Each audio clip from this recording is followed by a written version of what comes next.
नमस्कार दोस्तों, स्वागत है आपका गोल्डन ट्रेड यूट्यूब चैनल में। दोस्तों 2026 का सबसे चर्चित आईपीओ आखिरकार निवेशकों के लिए खुल चुका है। जी हां, हम बात कर रहे हैं एसबीआई फंड मैनेजमेंट आईपीओ के बारे में। लेकिन सबसे बड़ा सवाल यहाँ ये है कि क्या इस आईपीओ में अप्लाई करना चाहिए, क्या यहाँ से अच्छी लिस्टिंग गेन मिल सकती है या फिर लॉन्ग टर्म की अवधि के लिए स्टॉक्स को पोर्टफोलियो में रखना चाहिए। आज की इस वीडियो में हम इस आईपीओ का पूरा एनालिसिस करेंगे। कंपनी क्या करती है, कंपनी के फाइनेंशियल्स कैसे हैं, आईपीओ की पूरी डिटेल्स क्या है, जीएमपी क्या संकेत दे रहे हैं और इस कंपनी से जुड़े रिस्क फैक्टर क्या है, इस सभी चीज़ें हम यहाँ पे डिस्कस करेंगे और लास्ट में देखेंगे कि इस आईपीओ में अप्लाई करना चाहिए या नहीं। तो चलिए शुरू करते हैं। दोस्तों SBI fund management SBI mutual fund को मैनेज करने वाली कंपनी है। यानी कि अगर आपने कभी एसबीआई म्यूचुअल फंड में एसआईपी की है तो आपके पैसे को मैनेज करने का काम ये कंपनी करती है।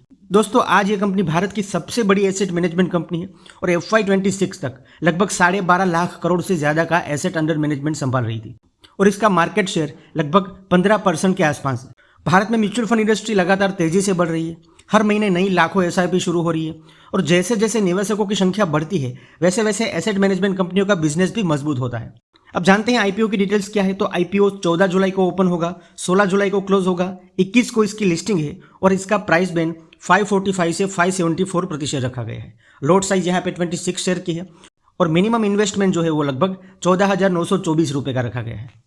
अब एक महत्वपूर्ण बात इस आईपीओ से जुड़ी हुई ये है कि ये आईपीओ 100% ऑफर फॉर सेल है, यानी कि ये आईपीओ ओएफएस है। इसका मतलब ये है कि आईपीओ से आने वाला पैसा कंपनी के बिजनेस में नहीं जाएगा बल्कि एसबीआई और उसकी पार्टनर कंपनी अपनी हिस्सेदारी बेच रही है। अब बात करते हैं कंपनी के फाइनेंशियल परफॉर्मेंस की। तो अगर रेवेन्यू की बात की जाए तो FY24 से लेकर FY26 तक एसबीआई फंड मैनेजमेंट के रेवेन्यू में काफ़ी अच्छा ग्रोथ देखने को मिला है। प्रॉफिट आफ्टर टैक्स की बात की जाए तो प्रॉफिट में भी यहाँ से ईयर ऑन ईयर हमें 20% के प्रॉफिट ग्रोथ दिख रही है। ईपीएस की बात की जाए तो ईपीएस में भी लगातार हर साल बढ़ोतरी देखने को मिली है। यानी कि कुल मिलाकर देखा जाए तो रेवेन्यू ग्रोथ, प्रॉफिट ग्रोथ और बढ़ता ईपीएस और debit free balance sheet company के मजबूत फाइनेंशियल्स को दिखाता है। दोस्तों बात करते हैं कंपनी की सबसे बड़ी ताकत क्या है, कंपनी की स्ट्रेंथ क्या है। तो ये भारत की सबसे बड़ी एसेट मैनेजमेंट कंपनी है। दूसरा, एसबीआई जैसा भरोसेमंद ब्रांड है।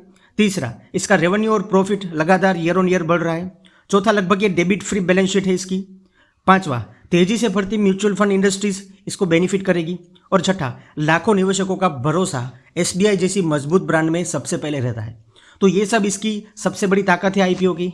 अब जैसे ही हमने ताकत देखी है इस आईपीओ की, तो वैसे भी हर एक स्टॉक्स में, हर एक आईपीओ में थोड़ा बहुत रिस्क फैक्टर भी होता है। तो आइए रिस्क फैक्टर की बात करते हैं। तो ये आईपीओ के साथ तो सबसे पहले रिस्क ये है कि ये आईपीओ 100% ओएफएस है, यानी कि कंपनी को यहाँ पे जो भी फंड मिलेगा वो फंड है वो ग्रोथ में यूटिलाइज नहीं होगा बल्कि कंपनी अपना हिस्सा बेच रही है। दूसरा, कंपनी की कमाई काफ़ी हद तक शेयर बाजार और म्यूचुअल फंड इंडस्ट्री की ग्रोथ पर निर्भर करती है। अगर लंबे समय तक बाजार कमज़ोर रहता है तो कंपनी की ग्रोथ भी प्रभावित हो सकती है। इसलिए केवल एसबीआई नाम देखकर निवेश का फैसला नहीं करना चाहिए। अब बात करते हैं ग्रे मार्केट प्रीमियम के बारे में। दोस्तों फिलहाल इस आईपीओ का जीएमपी लगभग 90 से 111 रुपये के बीच में चल रहा है। अगर यहाँ जीएमपी लिस्टिंग तक बना रहता है तो लगभग 15 से 19% की लिस्टिंग गेन की उम्मीद यहाँ पे बाजार कर रहा है। लेकिन याद रखिएगा, जीएमपी यानी कि ग्रे मार्केट प्रीमियम सिर्फ मार्केट सेंटिमेंट दिखाता है, यह किसी भी तरह की गारंटी नहीं है। इसलिए निवेश का फैसला हमेशा कंपनी के फंडामेंटल को देखकर ही लेना चाहिए। तो अब लास्ट में देखते हैं कि क्या इस आईपीओ में अप्लाई करना चाहिए या फिर नहीं। दोस्तों सबसे पहले बात करते हैं, ईरान और इजराइल के बीच में अभी वार का टेंशन चल रहा है।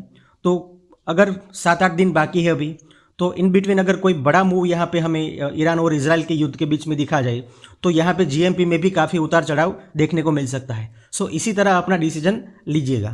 दोस्तों अगर आप लिस्टिंग गेन के लिए आवेदन करना चाहते हैं इस आईपीओ में तो फिलहाल मार्केट सेंटिमेंट काफ़ी सकारात्मक दिखाई दे रहा है। अगर हम ईरान और इजराइल के जो वार है उसको अवॉइड करके देखें तो, और अगर आप लॉन्ग टर्म इन्वेस्टर हैं तो कंपनी का मजबूत बिजनेस मॉडल, लगातार बढ़ता financials, debit free balance sheet और इंडस्ट्री लीडरशिप इसे एक अच्छा लॉन्ग टर्म इन्वेस्टमेंट बना सकता है। सो फाइनल वर्डिक्ट हमारा इस आईपीओ के बारे में ये है कि अगर आप इस आईपीओ में अप्लाई करना चाहते हो तो 10 से 20% की रेंज में आप लिस्टिंग गेन के लिए इसे अप्लाई कर सकते हैं और लंबी अवधि के लिए भी इस आईपीओ को होल्ड कर सकते हैं। लेकिन याद रखिएगा, शेयर बाजार में कोई भी निवेश 100% सुरक्षित नहीं होता। इसलिए निवेश करने से पहले अपना खुद का रिसर्च जरूर करें और अपनी रिस्क कैपेसिटी के अनुसार ही फैसला लें। अगर आपको हमारी आईपीओ एनालिसिस पसंद आई हो तो वीडियो लाइक करें और गोल्डन ट्रेड चैनल को सब्सक्राइब जरूर करें। और शेयर बाजार, आईपीओ और कंपनी के रिजल्ट्स की ऐसी ही आसान भाषा में एनालिसिस के लिए हमारे साथ जुड़े रहें। धन्यवाद। मिलते हैं अगले वीडियो में।